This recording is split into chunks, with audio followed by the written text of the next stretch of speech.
League of Legends has been a major competitive title for more than 2 years now.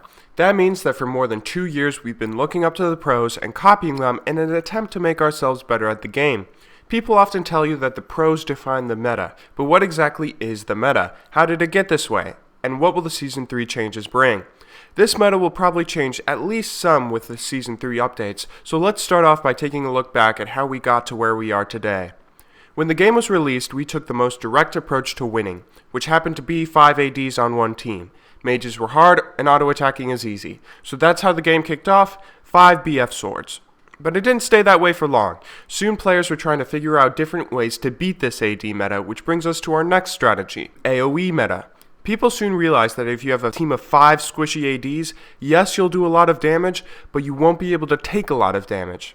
Amumu, Kennen, and Fiddle thrived in this environment and beckoned in the first shift of strategy that League of Legends ever saw. As these AoE teams became more and more popular, others began working on their own ways to counter them. They figured that if the team could survive the AoE, then they'd be able to win most teamfights. Well, these teams were right, and the 5 tanky bruiser meta was born, where you stacked 5 Sunfire capes. Metas and strategies continued to shift over time, which eventually brought us to the first large-scale tournament with each server's pride on the line, World Cyber Games 2010. I Wear a Cape IRL versus Counter Logic Gaming. At this time, we didn't exactly have the best meta. We were running crazy things like Ashe mid, Annie top, and Morgana Scion bot. The interesting thing about this, though, was this marked the first major tournament where the world was watching and everyone tuned in to see what the pros were doing. CLG won, and that may be why the American servers stuck with a similar meta for so long. Eventually a year passes and we're brought to Season 1, the World Finals at DreamHack. 3 American teams, 3 European teams, and 2 Southeast Asian teams. First and second place were taken by the European teams, Fnatic and AAA respectively, followed by TSM, Epic Gamer with Doublelift and his beautiful face checks, and CLG. The thing about this tournament that really stood out to people is the European teams used a ranged AD in support bottom lane, while the Americans had a bruiser in support, where the support sometimes roamed.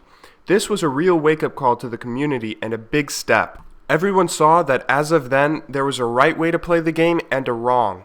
Obviously, I'm oversimplifying a lot. The American teams did do pretty well. In fact, CLG beat the 3rd European team for the 5th spot, and we did run that support AD bot in a number of games. But the fact of the matter was, 2 American teams lost to 2 European teams in the upper bracket semifinals, and then TSM lost to them again in the losers bracket final. The Europeans clearly had a winning strategy, and it's what we've used ever since.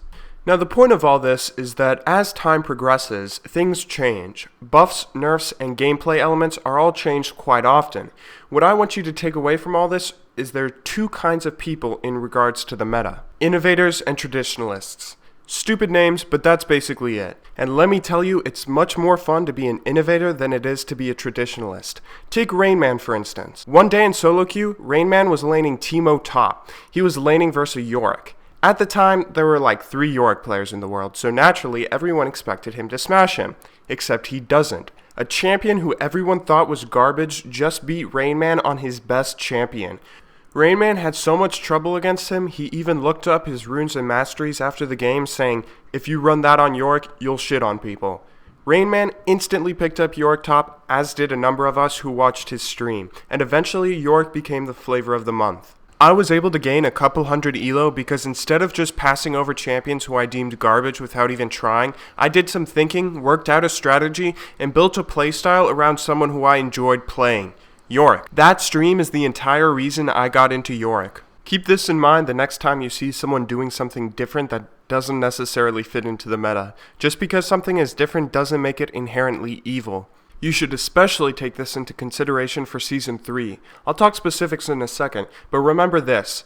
What you did yesterday is going to look stupid, what you're doing today is going to look standard, and what you're going to do tomorrow is going to look obvious. That's a good way to try and think of things, not just in League, but in any situation where you dislike or underestimate someone for deviating from the normal way of things. Alright, time for some specifics. Season 3 Jungle. Hunter's Machete makes a lot of champions better.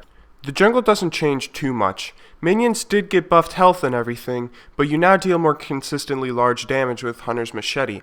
3 things to look out for though: Olaf, Nocturne, and Skarner. Most people seem to agree that these champions got a pretty big buff from the changes. The Season 3 items and masteries are going to bring in more champions, more builds, and more strategies to League of Legends. I think the meta, as in the lanes, won't necessarily change, but you can definitely run some different champions in different lanes and different situations effectively. The thing I would suggest to all of you is to go and pick your favorite champion, regardless as to if you think they're viable or not. I don't care if it's Heimerdinger, Poppy, Karma, Nocturne, Jax, Fiddle, or whoever. Take this as an opportunity to try and reinvent the champion. I think a lot of sleeper champions will come with the Season 3 patch. What's probably going to happen is a lot of people will try to do things the same way. Maybe there will be a new most popular jungle or most popular AD, and maybe a support that wasn't viable before will be now, but the majority of people will try and keep playing the game the same way it's been played for years. After all, it's worked so far. If you can come up with your own build that's thought through and planned out, people won't know what to do when they find you in solo queue. Just the other day, I was laning against an AP Karma mid as Aoe. I underestimated her and lost the game. She had crazy shields that would save her team over and over and over again. People declare a certain champion to be bad and then they don't ever touch them again.